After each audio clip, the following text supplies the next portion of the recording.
Un veuf noir ruiné avait acheté une jeune fille de 19 ans, vendue par ses propres parents, lors de la dernière vente aux enchères de la journée. Le prix, 20 $. Une jeune fille de 19 ans, saine et obéissante, annonça le shérif d'une voix qui résonna sur la place poussiéreuse de Lakewood Springs. Le soleil de juin brillait sans relâche, projetant une lumière crue sur la scène sous les yeux des habitants, certains dans un profond malaise, d'autres dans une fascination morbide, incapables de détourner le regard du spectacle grotesque qui se déroulait sous leurs yeux. Isaiah Montongery, veuf depuis 2 ans et seul propriétaire terrien noir du quartier, se tenait à l'écart de la foule. Les mains jointes, calme et posé, il gardait les yeux fixés au sol. Ses cheveux en bataille masquaient en partie une ecchymose récente sur son visage, signe visible des sévices subis. Ses parents, un couple qui semblait avoir été rongé par la cruauté de la vie, restaient silencieux, l'air absent et impassible. 25, cria une voix au fond. C'était Frank Holloway, le tavernier du coin, le visage rouge en levant la main, un sourire troublant aux lèvres. La jeune fille tremblait visiblement, la peur évidente. Là, fut une seconde offre. Walter Schmidt, un fermier connu pour son tempérament violent, surtout après quelques verres, hurla l'offre d'un ton dur. Isaiah ferma brièvement les yeux, prenant un moment pour se ressaisir. 30 $, presque tout ce qui lui restait après la sécheresse qui avait ravagé sa petite plantation. C'était l'argent qu'il avait mis de côté pour acheter des semences pour la saison suivante. C'était son dernier espoir de sauver la terre qu'il avait conquise sans relâche après la mort de sa femme. Puis sa voix, grave et ferme, s'éleva au-dessus des murmures de la foule, la réduisant instantanément au silence.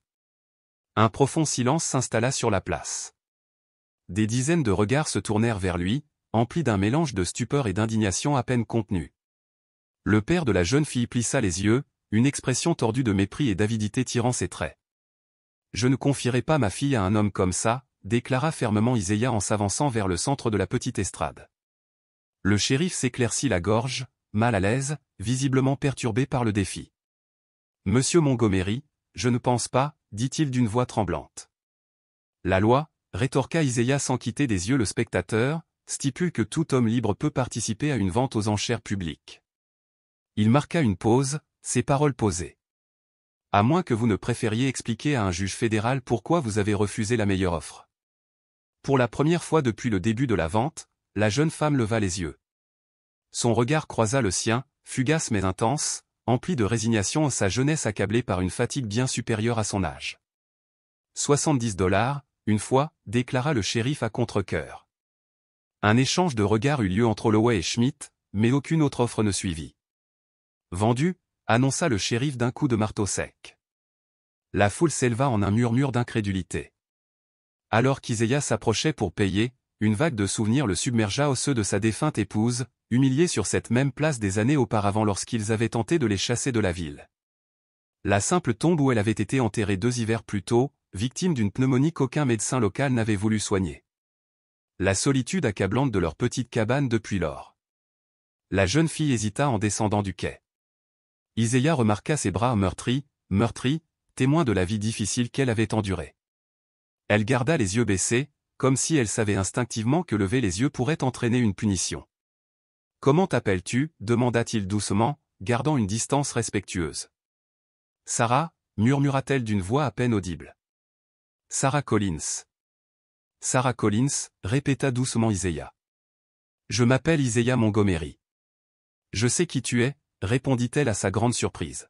« Tout le monde le sait. » Alors qu'il s'éloignait de la place, le murmure de la foule s'amplifia. « Bon sang. Ils ont vendu la fille à un noir. Ça ne finira pas bien. Quelqu'un devrait faire quelque chose. » Isaiah sentait les regards hostiles le percer comme des poignards dans le dos. Sarah le suivit d'un pas, avec la précision de quelqu'un habitué à garder ses distances. Alors qu'il passait devant la taverne, Frank Holloway cracha par terre, sa voix s'élevant en une moquerie cruelle. 70 $, c'est un prix élevé pour quelque chose que tu ne pourras pas garder longtemps, ma puce, cria-t-il, ses mots destinés à piquer. Isaiah ne répondit pas, sa détermination inébranlable. Il continua son chemin vers la charrette qui l'attendait à l'entrée de la ville, où son vieux cheval se tenait, patient et indifférent. Tandis qu'il aidait Sarah à monter, il remarqua le tremblement dans ses mains. Ce n'était pas la peur qui la secouait, mais bien pire, l'impatience. Elle avait vécu suffisamment d'épreuves pour connaître la cruauté dont les habitants de la ville pouvaient faire preuve. « Je ne te ferai aucun mal, dit-il doucement, s'assurant qu'elle seule puisse l'entendre. Tu as ma parole. » Pour la première fois, Sarah le regarda droit dans les yeux. Dans son regard, elle vit quelque chose, une force tranquille, une douleur partagée, et autre chose encore. Une étincelle, une détermination qui transcendait la simple survie. C'était cette même force tranquille qui lui avait permis de perdurer dans un monde qui cherchait sa destruction. « Pourquoi » demanda-t-elle simplement, sa voix à peine un murmure. Iséia ne répondit pas tout de suite. Il démarra le chariot, les roues grinçant au passage, puis dit doucement, « Parce que je sais ce que c'est que d'être traité comme une chose. Une marchandise. » Alors qu'il quittait la ville, disparaissant dans l'ombre grandissante, personne ne remarqua le petit objet métallique que Sarah avait caché dans sa chaussure usée, ni le regard fugace qu'elle échangeait avec une silhouette tapie dans l'ombre. Sarah Collins était bien plus que quiconque aurait pu l'imaginer une force qui allait changer à jamais le destin de Lakewood Springs. La cabane d'Iséia se trouvait à 10 kilomètres de la ville, isolée au milieu de champs arides et d'une petite étendue de bois. À leur arrivée, le soleil avait disparu à l'horizon, plongeant le paysage dans des ombres de plus en plus sombres. Sarah, toujours vigilante, observait attentivement la petite cabane, son extérieur modeste et bien entretenu, la grange, le puits en pierre entouré d'un jardin frappé par la sécheresse. « C'est ici, » dit Iséia en descendant du chariot. « Ce n'est pas grand-chose, mais c'est à moi. Personne ne vous dérangera ici. » Sarah resta immobile dans le chariot, scrutant les alentours du regard, calculant ses issues comme un animal acculé. Lorsqu'elle descendit enfin, elle garda ses distances, se tenant à plusieurs pas d'eux. « Il y a une chambre au fond, » expliqua Iséia. « C'était celle de mon fils. Elle est fermée à clé de l'intérieur. » À l'évocation de son fils, Sarah fronça les sourcils. « Mon fils, Jacob, est mort avec sa mère. D'une pneumonie, il y a 2 hivers, » répondit Iséia d'une voix dénuée d'apitoiement. Le garçon avait 5 ans. À l'intérieur de la cabine, une lampe brûlait déjà sur la table centrale, indiquant que quelqu'un était passé récemment. Sarah remarqua immédiatement le détail, et sa méfiance s'accentua. « Attends ici » dit Iséia en sentant sa tension. Il traversa la cabine, inspectant rapidement les pièces avant de se détendre. Ruth est passée. Elle a laissé de la nourriture. Le nom attira l'attention de Sarah. « Ruth Wilkins, la sage-femme » demanda Iséia, surprise. « Elle a aidé ma mère une fois » répondit Sarah d'un ton évasif, sa voix changeant. La cabane était simple, mais chaque objet y avait sa place. Des livres étaient soigneusement rangés sur des étagères improvisées, et tout semblait organisé avec une précision silencieuse. C'était un foyer en contraste frappant avec la cruauté du monde extérieur, un petit sanctuaire où, pour l'instant, Sarah pouvait respirer librement. Mais son histoire, sa force cachée en elle était plus profonde qu'Iséia ne pouvait l'imaginer ou une force qui allait bientôt déclencher une chaîne d'événements que personne à Lakewood Springs ne pourrait oublier. La table en cèdre devant eux était usée par le temps, sa surface noircie par le temps, mais polie d'un éclat brillant qui reflétait une force tranquille. Ce n'était pas le refuge désordonné d'une âme vaincue, mais un espace d'ordre et de détermination, créé par quelqu'un qui ne se rendrait pas facilement. Au cours du dîner, la voix d'Iséia rompit le silence. « Tu comptes t'enfuir ce soir, n'est-ce pas » demanda-t-il d'un ton calme, presque entendu. Le corps de Sarah se raidit, ses muscles se contractèrent comme les cordes d'un violon, prêts à se briser. Son cœur s'emballa. « Je ne vous en veux pas » poursuivit Iséia d'un ton mesuré. « Mes hommes patrouillent dans la forêt de l'Est. Ce sont des chasseurs de primes, engagés par le maire après l'évasion de 3 esclaves de la plantation Sullivan. »« Je ne suis pas une esclave » rétorqua Sarah, ses mots tranchants, une barrière défensive contre ces investigations. « Non, tu ne le es pas » reconnut Iséia, mais essaie de dire ça à mes hommes dans l'obscurité de la nuit. Le silence entre s'épaissit de vérités non dites. Le lendemain matin, Sarah se réveilla et trouva la maison abandonnée, la porte entr'ouverte. Elle n'était pas prisonnière. Alors que la lumière de l'aube filtrait par les fenêtres, elle sortit, ses mains labourant la terre du jardin sec, essayant de redonner vie aux plantes, espérant que l'eau du puits les raviverait. En fouillant la maison à la recherche de quelque chose d'utile, Sarah tomba sur quelque chose d'inattendu. Un livre de droit fédéral, aux pages usées et annotées, se trouvait à côté d'une pile de lettres d'un professeur de l'université de Boston, un certain Williams. Elle les prit, la curiosité l'entraînant plus profondément dans le mystère, mais avant qu'elle puisse approfondir ses recherches, le bruit caractéristique de sabots de chevaux venant perturber l'instant. 3 cavaliers apparurent, et le regard de Sarah se fixa sur le visage familier de Frank Holloway. Il était accompagné de Walter Schmidt et d'un troisième homme, qui exprimait une autorité tranquille, avec un sourire doux et calculé. Isaiah s'avança vers eux, le dos droit, le visage impassible. Le grand homme, Montgomery, accueillit Isaiah avec une cordialité déconcertante. « Nous sommes venus vous présenter Monsieur Davis, le nouveau juge du comté, » dit Montgomery d'un ton faussement chaleureux. Le juge, de grande taille, inclina légèrement la tête, évitant tout contact visuel. « Monsieur Montgomery, j'ai beaucoup entendu parler de vous, » dit-il, avant de passer aux choses sérieuses. « Nous procédons à une inspection de propriété, » expliqua Davis, pour mettre à jour les archives du comté. « Je suis à jour dans mes impôts, » répondit Isaiah d'une voix égale. « Les impôts ne sont pas le problème ici, » interrompit Schmidt, son sourire mince et affûté. « C'est une question de conformité. Les terres improductives peuvent être réquisitionnées pour une utilisation plus efficace, » précisa Davis, sans quitter Isaiah du regard. Sarah vit la mâchoire d'Isaiah se serrer, bien que son expression ne trahît rien. « Cette propriété est enregistrée à mon nom depuis des années, avec tous les documents appropriés, » a déclaré Isaiah fermement. « Les temps changent, Montgomery. Les lois changent, » fit remarquer le juge, la voix empreinte d'une certaine autorité. Lorsque les hommes partirent enfin, Sarah s'empressa d'affronter Isaiah. « Ils veulent la terre. Ils l'ont toujours voulu, » dit-il en haussant les épaules, comme si toute cette conversation n'était qu'un simple inconvénient. « Pourquoi ? C'est pratiquement inutile, ruiné par la sécheresse, » insista Sarah, la question pesant entre elles. Isaiah hésita, puis répondit doucement, « Parce qu'il y a quelque chose ici, quelque chose qui vaut bien plus que quelques hectares de terre sèche. » La journée avançait et, juste au moment où l'air commençait à se rafraîchir, un chariot couvert apparut à l'horizon. Ruth Wilkins, une femme imposante d'une quarantaine d'années au regard impassible, en descendit. C'était une femme qui imposait le respect sans jamais le demander. Elle arrivait avec des provisions, des semences et des nouvelles. « Le nouveau juge a visité 5 propriétés aujourd'hui, » dit-elle, scrutant Sarah d'un regard entendu. Tout appartenait à des Noirs ou à des immigrés. Isaiah hocha la tête, reconnaissant les soupçons de Ruth. « Et ceci, » dit Ruth en tendant à Isaiah une enveloppe scellée, « est arrivé aujourd'hui par télégraphe. Jenkins m'a demandé de te le remettre directement. » Tandis qu'Isaiah lisait le contenu, son visage se transforma, ses traits s'affinant d'une froide résolution. « Sarah, » dit-il d'une voix basse et posée, « j'ai besoin de savoir exactement ce que tu as entendu lors des réunions de ton père avec le maire Marshall. » Le cœur de Sarah fit un bond. « Comment sais-tu ça ?» demanda-t-elle, la voix légèrement incrédule. « Parce que, » intervint doucement Ruth, « tu n'es pas la première fille que nous essayons d'aider à échapper à cette famille. » Et à cet instant, Sarah réalisa la profondeur de la toile dans laquelle elle était prise. La cruauté de son père n'avait jamais été liée aux affaires, mais au pouvoir. La petite clé cornue cachée dans sa chaussure lui parut soudain incroyablement lourde, un fardeau qu'elle n'avait pas encore pleinement saisi. « Mon père garde un livre rouge sous clé dans son bureau », finit par avouer Sarah.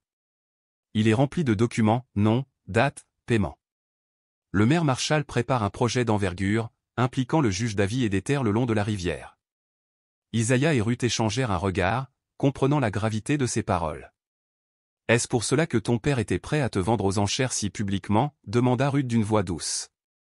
Sarah hocha la tête, et une première larme coula sous le poids de sa révélation. « J'en ai trop entendu. J'en ai trop vu. En ville, les rumeurs allaient bon train, des rumeurs sur l'homme noir qui avait acheté une fille blanche, sur les visites nocturnes suspectes dans sa propriété, sur l'arrivée imminente du chemin de fer et ses liens avec les mines récemment découvertes. Pourtant, personne ne semblait remarquer le petit livre rouge disparu de la maison de M. Collins, ni les messages codés envoyés par télégraphe jusque tard dans la nuit. Ce que les puissants de Lakewood Springs ignoraient, c'est que parfois, ceux qui sont invisibles sont ceux qui voient le plus clair. La véritable révolution ne commence pas par des manifestations bruyantes ou des déclarations fortes, elle naît dans les coins les plus reculés, murmurée dans l'ombre par des mains qui n'ont rien à perdre, seulement un avenir à conquérir. 4 jours après la visite, une violente tempête balaya Lakewood Springs. Au milieu du chaos, personne ne vit la petite silhouette errer derrière l'hôtel de ville, son manteau sombre dissimulant la fureur de la tempête. Sarah Collins, la jeune fille que tout le monde croyait captive d'Isaiah Montgomery, infiltrait le cœur du pouvoir local. La clé de sa chaussure, volée au bureau de son père quelques semaines plus tôt, trouvait désormais sa place dans le bureau du maire.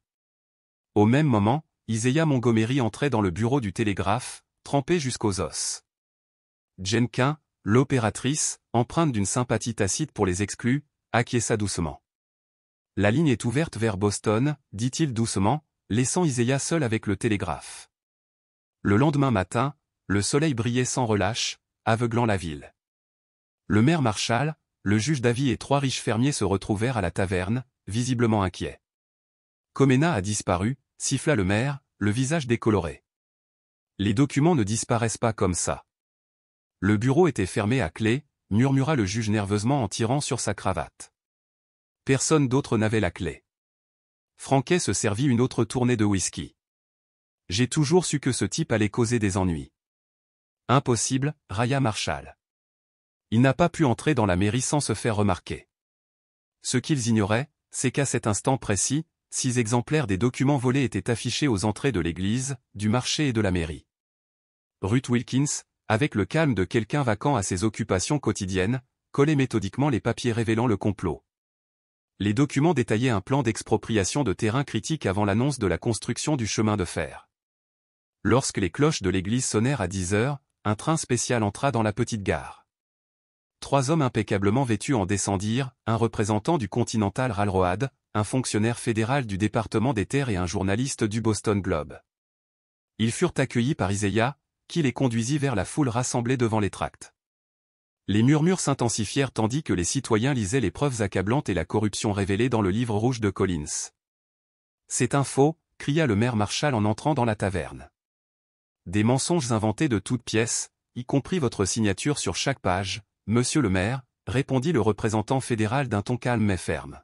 « Ou peut-être que la carte décrivant votre intention de détourner le tracé de la voie ferrée à des fins personnelles était également fabriquée. » Walter Schmidt tenta de s'échapper par l'arrière, mais le shérif lui barra rapidement le passage. « Vous étiez au courant ?» demanda Schmidt, la voix teintée d'incrédulité. Le shérif soutint son regard, l'air indéchiffrable. « Pas tout, dit-il d'un ton ferme, mais suffisamment pour laisser faire. » La foule autour d'eux grossissait. Des visages qui détournaient habituellement le regard d'Isaiah persistaient, chacun exprimant un mélange de choc, de curiosité et de respect réticent. Le véritable tournant des événements survint lorsque Sarah sortit de l'église, accompagnée du révérend Thornton. Le révérend se tenait droit, sa voix portant à travers la place. Cette jeune femme, déclara-t-il, avait, au péril de sa vie, fourni des preuves cruciales révélant des crimes qui touchaient tous les citoyens de cette ville. Sarah se tenait droite, le regard fixe, sous le regard furieux de son père, qui venait d'arriver, la colère palpable. Colin, sentant l'ampleur du moment, grogna mais ne s'avança pas, « Je ne ferai pas ça », coupa sèchement l'agent fédéral. « Votre fille nous a déjà donné plus qu'assez d'informations. Elle a révélé comment vous et le maire avez falsifié des titres de propriété, du moins pour cette famille, ces 2 dernières années. » À ce moment-là, un télégramme fut remis au juge-conseil. Le barreau du Massachusetts veut savoir comment un homme expulsé pour fraude judiciaire peut désormais exercer la fonction de juge dans un autre État, fit remarquer un journaliste, la voix s'élevant par-dessus les murmures de la foule. La panique du maire était évidente lorsqu'il siffla « Vous ne pouvez rien faire ?»« Cette ville m'appartient », le corrigea le représentant des chemins de fer d'une voix glaciale. Enfin, c'était le cas. Aujourd'hui, la Continental Company est particulièrement préoccupée par la découverte de la fuite précoce de nos plans confidentiels. Le chaos qu'elle a provoqué a été minutieusement documenté, de la tentative de fuite ratée du maire aux aveux désespérés de Hollow, en passant par les larmes de Collins lorsque les agents ont saisi le livre rouge chez lui. Le moment qui stupéfia tout le monde fut celui où Sarah affronta son père avec audace. « Tu m'as trahi », dit-elle d'une voix inébranlable. « Tu m'as traité comme une sous-humaine, tout comme tu as trahi la dignité de cette ville. » Acculé, Collins finit par lâcher prise, révélant l'ampleur de sa cruauté. « À quoi t'attendais-tu » cracha-t-il. « Ta mère est partie parce qu'elle ne supportait plus ta vue. » Ses mots étaient durs, le venin dans son ton était profond. « Tu n'as jamais valu l'air que tu respires. » Le silence qui suivit fut rompu par la voix calme et posée d'Isa. « Chaque personne ici présente aujourd'hui a exactement la même valeur, déclara-t-il. Monsieur Collins, voici la vérité que vous avez tenté d'enterrer. La dignité humaine ne se mesure pas à un prix. Tandis que les conspirateurs étaient emmenés, la foule continuait de grossir. Certains réclamaient justice immédiatement, tandis que d'autres, parmi lesquels des personnes qui méprisaient autrefois Isaiah, cherchaient désormais à partager cette victoire morale. Parmi tous ces événements, l'échange discret entre le représentant des chemins de fer et Isaiah passa inaperçu, tout comme l'examen minutieux de l'agent fédéral examinant les titres de propriété des terres de Montgomery. Personne ne prêta attention aux brefs regards échangés entre Ruth et Sarah lorsqu'un journaliste les aborda pour une interview. La ville avait été profondément secouée, mais une question persistait tandis que la foule se dispersait lentement: comment un homme et une jeune femme noire, autrefois vendus comme des biens, avaient-ils réussi non seulement à survivre, mais aussi à triompher de la puissante élite qui contrôlait tous les aspects de cette société? La réponse était inscrite dans les documents exposés, dans les lettres échangées avec Boston et dans le plan mis en œuvre bien avant la vente aux enchères. Les graines de ce moment avaient été semées des années plus tôt, lorsqu'un professeur d'université avait croisé le chemin d'un ancien esclave déterminé à changer le monde, lettre après lettre. 6 mois après ce jour fatidique qui avait transformé Wood Springs à jamais, le soleil se levait sur une ville transformée. La gare, autrefois envisagée comme un outil de manipulation, s'élevait désormais comme un élément solide et permanent à la limite des terres d'Isaiah Montgomery. Loin d'être saisies, ces terres étaient devenues le cœur de la nouvelle route commerciale, une décision prise par la Continental Company après avoir découvert que le tracé initialement proposé par le maire Marshall traverserait un terrain instable. Ce qui n'était autrefois qu'une humble cabane se dressait désormais à côté d'une école, témoignage de ce qui avait commencé comme des cours improvisés pour 3 enfants noirs abandonnés par le système éducatif de la ville. L'initiative s'est rapidement transformée en une institution qui a attiré des familles des communautés environnantes. Sarah Collins, devenue Sarah Montgomery, après un mariage discret célébré par le révérend Thornton, a dirigé les cours avec la même détermination tranquille qui avait contribué à démanteler l'empire corrompu qui régnait autrefois sur la ville. Je n'aurais jamais imaginé devenir enseignante, a confié Sarah un après-midi, en regardant 20 enfants noirs, blancs et immigrés assis à l'ombre d'un grand arbre qui leur servait de salle de classe pendant les journées chaudes. J'étais toujours cette fille qui avait du mal à lever les yeux quand on me parlait. Isaiah, occupé à construire de nouvelles tables pour la salle principale, sourit. J'ai toujours su que tu avais du feu en toi. Tu avais juste besoin d'air pour respirer. L'ancien maire Marshall croupit désormais en prison, condamné pour fraude et extorsion. Le juge Davis, démasqué, s'était enfui au cœur de la nuit, malgré les rumeurs selon lesquelles il avait été arrêté sous un pseudonyme à Chicago. Frank, autrefois fier propriétaire d'une taverne, avait tout perdu au profit de ses créanciers et travaillait désormais comme docker sur une rivière lointaine. Quant au père de Sarah, Collins, le poids de la disgrâce publique l'avait brisé. Il n'était plus que l'ombre de lui-même, vivant de la charité des autres, rejeté de tous. Nous avons reçu une réponse de Benson, annonça Ruth Wilkins un soir, lors du dîner hebdomadaire où le groupe principal se réunissait pour discuter de la transformation de la ville. Jane Quinn, l'opératrice télégraphique, et le shérif Jensen, qui avait enfin trouvé le courage de se ranger du bon côté de l'histoire, faisaient partie du groupe. Benson, le professeur de l'université de Boston qui avait reconnu le talent juridique d'Isaiah des années auparavant, lui avait conseillé d'acheter ce qui semblait être un terrain sans valeur, des décennies avant même la conception du chemin de fer. Il accepte notre proposition d'élargir le projet éducatif, a poursuivi Ruth. Des bourses pour les jeunes de la région. 15 vies transformées, murmura Sarah, ses doigts traçant inconsciemment la petite cicatrice sur son poignet, rappel d'une vie qui ressemblait désormais à celle de quelqu'un d'autre. Le lendemain, lorsque le premier train commercial arriva à la gare nouvellement construite de Lacus Springs, une petite cérémonie marqua l'événement. Le nouveau maire, un honnête commerçant élu lors d'élections partielles, prononça quelques mots sur le progrès et le renouveau. Mais tous les regards étaient tournés vers les Montgomery, qui se tenaient tranquillement à l'écart. « C'est grâce à toi », murmura une vieille dame à Sarah. C'était la même femme qui, pendant des mois, avait évité le regard de Sarah chaque fois qu'elle passait dans la rue. « Mon fils a trouvé un emploi à la gare. Il n'aurait jamais accepté un garçon comme lui auparavant. » Son fils, un jeune homme avec une jambe plus courte que l'autre, lui fit un signe de la main fière de l'autre côté du quai, vêtu de son uniforme de cheminot. « Nous n'avons pas fait ça seuls, » répondit Sarah avec un sourire sincère. « C'est ça qu'ils ne comprennent pas dans la justice, » expliqua plus tard Jessie, marchant à ses côtés, tandis qu'ils rentraient chez eux sous le ciel orangé du crépuscule. Il ne s'agit pas seulement de punir les coupables, il s'agit de construire quelque chose de meilleur sur les ruines.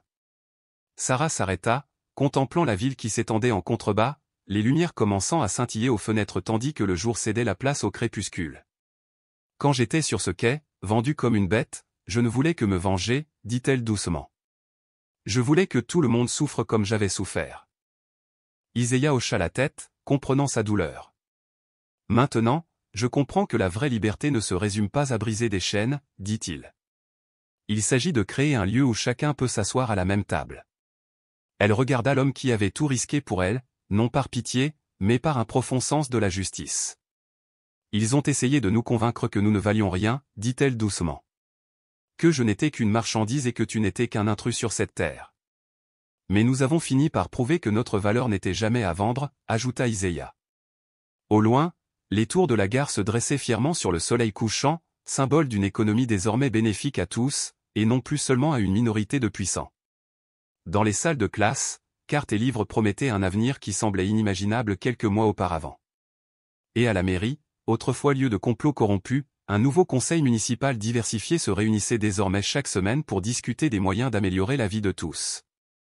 Ni Iséia ni Sarah n'auraient pu prédire qu'un seul acte de défiance sur une place poussiéreuse lorsqu'un homme noir achetait une jeune fille aux enchères déclencherait non seulement un démantèlement de la corruption, mais aussi une lumière qui illuminerait désormais la vie de centaines de personnes. La véritable révolution, disait Iséia à ses élèves, ne consiste pas à abattre des murs. Il s'agit de construire des ponts là où il n'y avait autrefois que des gouffres. Dans une société autrefois divisée, Iséia et Sarah ont démontré que la véritable dignité humaine transcende la race, la classe sociale et les circonstances. Lorsque des personnes considérées comme inférieures refusent d'accepter les limites imposées par les autres, des mondes entiers peuvent être transformés. Ils ont essayé de nous briser, a déclaré Sarah à ses nouveaux élèves le premier jour de cours, mais ils ont oublié que parfois, les choses brisées reflètent la lumière d'une manière que les choses entières ne pourraient jamais faire. Si les histoires de transformation sociale, de courage face à l'injustice et de triomphe de l'esprit humain sur les systèmes oppressifs résonnent en vous, assurez-vous de vous abonner à la chaîne pour plus d'histoires qui nous rappellent une vérité éternelle. La valeur d'une personne n'est jamais définie par ce que les autres sont prêts à payer pour elle, mais par ce qu'elle est prête à donner pour ses croyances.